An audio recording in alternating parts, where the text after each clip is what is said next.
too many meetings, outside factors like coworker disruptions, and improper multitasking are just a few of the enemies of productivity. You're not alone if you occasionally feel upset about how little gets done during the workday. According to research, only 26% of people frequently leave the office having completed the tasks they had in mind. It is common to feel as though you've been busy but nothing significant has been accomplished. And of course, life isn't about maximizing every second of productivity like a robot. However, the majority of us do desire to feel structured and effective when pursuing important objectives and resolving pressing issues. Understanding the mental errors that frequently keep us from concentrating on and completing an important job is a good place to start. Here are 5 typical examples. First, you don't count the easy wins. Many of us only concentrate on the major achievements, believing that all the smaller jobs are in the way. You won't be rewarding yourself for achieving the minor goals as a result. However, just because a work is basic or easy doesn't make it unimportant. Don't forget to take note of all the little things to do. If you also take pleasure in the little wins, it doesn't make you any less of a professional. Second, the mere urgency effect.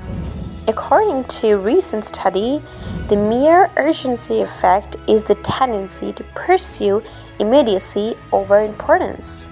It reads, people may prefer to undertake urgent tasks with short completion windows over essential jobs with greater results. In other words, we often give more importance to doing the menial chore that will take us like 5 minutes than the major endeavor that will take us hours to complete. A good example is email. The modern worker is afflicted by it. Every day, the typical official worker receives hundreds of messages. Even if you can time out a response for each one in only 2 minutes, that still amounts to like more than 3 hours every day. If you let it, it will take up all the time you need for more pressing responsibilities. Alright, number 3. You overestimate how much focused time you have in a typical day. Many of us begin the day setting priorities as though we have all day to complete projects, come up with new ideas, and innovate. However, in practice, emails, inquiries, and other small tasks occupy the majority of your day. Rescue time data reveals that the amount of uninterrupted time you get each day is as small as 1 hour and 12 minutes. I don't know if that's enough time for anything. But as a result, it will be beneficial for you to schedule the smaller tasks in blocks around the focused tasks. You may also want to turn off your email and arrange yourself in a meeting space. Yeah, so for number 4, let me tell you a spectacular mistake that you're making. You overlook proven, sustainable methods that seem too boring or too simple. If you read a lot of productivity self-help books, you probably already know a lot of the basic ideas in cognitive behavioral psychology. For instance, you're more likely to follow through if you make implementation intentions. Planning a task's timing, location, and strategy for overcoming challenges is required. You may have also previously read about how limiting the number of decisions you make each day might help you be more focused and have more willpower. You may also be aware that you are more likely to start any work when you make it easy, such as making sure you have the necessary supplies in hand. However, even when we haven't fully put these ideas into practice, once we have heard them, we frequently dismiss them as old news.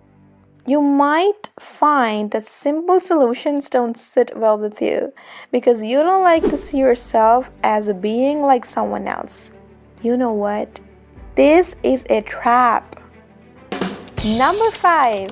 You underestimate the costs of small time and energy leaks. Spending a little bit of time most days on your important but not that urgent big picture projects. On the other hand, minor wastes of time and energy can cause more harm than is realized. It doesn't matter if you spend those 10 minutes looking for your keys or answering an email that didn't require a prompt response. However, a lot of these situations can sabotage your momentum, promote a bad impression of who you are, and generally drain your energy.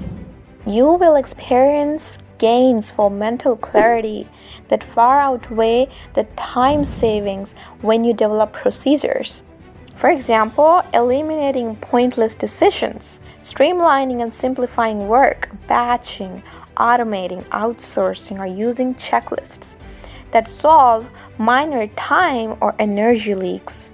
Alright, the tips discussed can definitely give you a better shot at getting the most important things done. Thank you for being here with me. I hope to see you again.